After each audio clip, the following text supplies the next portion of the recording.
गोवर्धन पूजा की कहानी में हमें दो विपरीत दृष्टिकोण दिखते हैं। एक ओर है इंद्र का अभिमान, दूसरी ओर है वृंदावन के सरल ब्रिजवासी।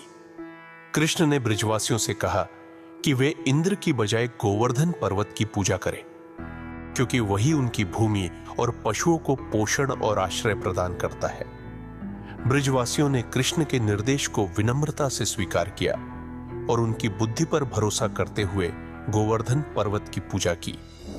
यह देख इंद्र को क्रोध आया और उन्होंने ब्रज पर भयंकर बारिश और तूफान भेज दिया।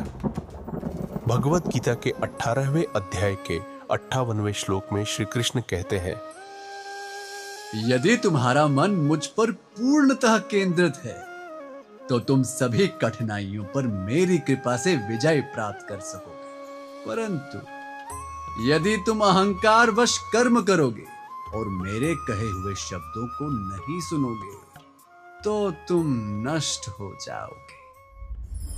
कृष्ण ने अपना वादा निभाया। उन्होंने गोवर्धन पर्वत को उठा लिया और पूरे गांव को उसके नीचे शरण दी।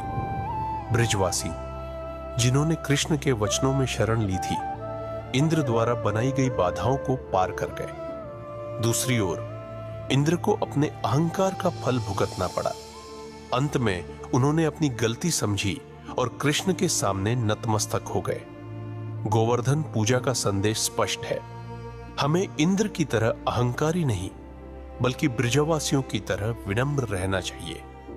यदि हम कृष्ण के ज्ञान को थामे रहे और उनके प्रति सचेत रहे तो वे हमारा मार्गदर्शन करेंगे और हमें परेशानियों से उबारेंगे, जैसे उन्होंने गोवर्धन पर्वत उठाकर ब्रिजवासियों की रक्षा की थी। इस पर्व पर आइए विनम्रता अपनाएं और कृष्ण की कृपा पर भरोसा रखें। शुभ गोवर्धन पूजा। इस वीडियो को अपने प्रियजनों के साथ साझा करें। साथ ही हमारे चैनल को अवश्य सब्सक्राइब कीजिए।